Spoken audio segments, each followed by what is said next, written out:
We're going to be doing a random idle animations today.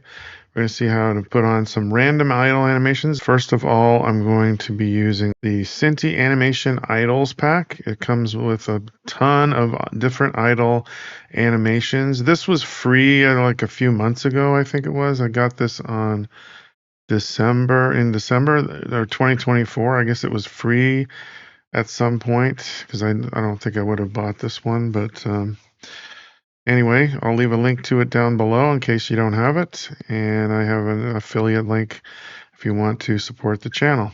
So we're going to be using this today. You can also find some idle animations on 𝐋𝐈𝐍𝐿.com and download those as well. For these animations, I'm just going to be using them right out of the box. No need for any modifications. So we have I go to the Synty folder here, Animation Idles. We've got both feminine and masculine idles. There's a whole bunch of them. So I'm just going to use some of these masculine ones.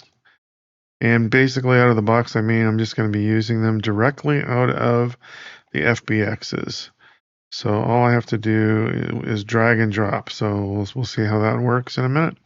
So I've just got my player here, and we're going to I put a trigger idle called idle animations trigger. So what I did was I just did a on start trigger, and in the on start we wait a certain number of seconds. So you can either hard code that, or you can do a random range of from a local name variable. So I set up a local variables here, min idle and max idle, so between 3 and 8 seconds. And we're just waiting right here between those two variables, between 3 and 8 seconds. And then it'll run this conditions, and then it'll restart. So it'll just keep looping here every 3 to 8 seconds. Okay, so in the conditions, when it runs the conditions, we have two conditions. If the player is not moving, so not is moving player, that's in the characters navigation is moving, so that's where that is. So if the player is not moving and the player is not in state, has state at state 7. So that one has state in layer is what we're using for that. So what state 7 is because I have a gun attached to this, a shooter weapon. So we have this draw, so we can actually draw our shooter weapon if we go into this. So this is what I had set up in a previous video where you can draw your weapon. So I draw the weapon. So this is actually animation state 7 where we're holding the gun. So we don't want the idle animations to execute if we're holding our gun. So because it would interrupt what we're doing with the gun. We only want them to occur when the gun is holstered. So if I wait a few seconds, you'll see the idle animations will play. So it'll play, he's drinking something, and when I move, it'll stop. Let's see if I can interrupt one. So we're interrupting that one, and then we just continue as normal. So that's why we're checking animation state number 7. So if the player is not in state 7, so the player is not holding a gun and is not moving, then we can do a random clip. We can do a play gesture. And one of the options of play gesture is for animation clip is either a hard-coded animation clip, or you can put a random animation clip. And then once you put that in, it gives you a list. And then you can drag and drop whatever you want in this list. If I want a new one, all I have to do is come over here and get a new one, do a board action, and just kick the ground one, and we can just put it in. Now we have another one. So it's as easy as that to add animations to it.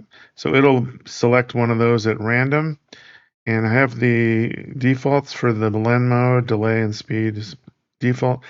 I added a transition of 0.25 in and out, otherwise it will be abrupt transition. So we want it to be more of a smooth transition between the regular idle state and this custom idle state. So that'll just do the gesture, and we don't want to wait to complete. So we want it to be interruptible. So the other thing I did, so that if the player moves while one of these gestures is running, then what we want to do is I have a trigger called on move.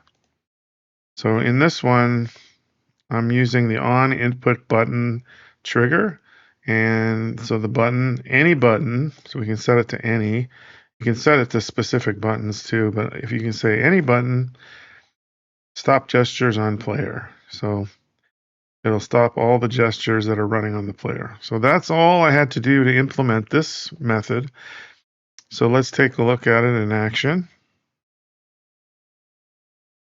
We just wait and see that it will run multiple animations.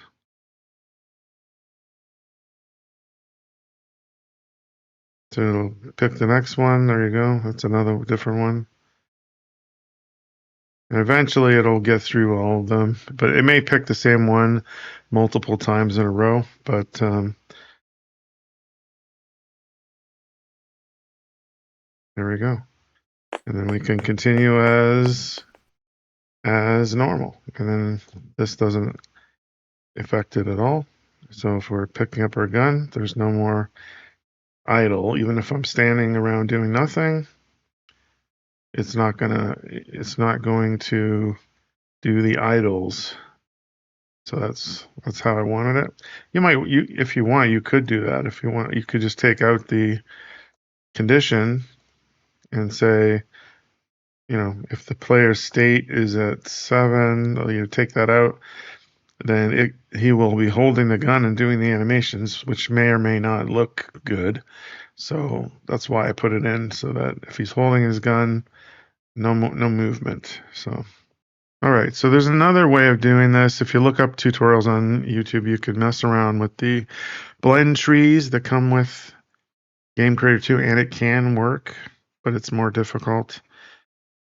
So I'd recommend using this method instead. You only use Game Creator code. You don't have to worry about anything under the hood or replacing the animator controller that comes with Game Creator 2 or anything like that. So anyway, that's this video. The reason this is all blue is because in the next video, we're going to take a look at enemies and how to get them to attack us using nav meshes and the behavior and perception modules. So stay tuned for that. If you like this video, please leave a like and subscribe and comment down below. And check out the Patreon and in the Discord. And thanks to all of my Patreon members. I appreciate your support. Keeps the channel going. And so that's it for this one. So we'll see you in the next one.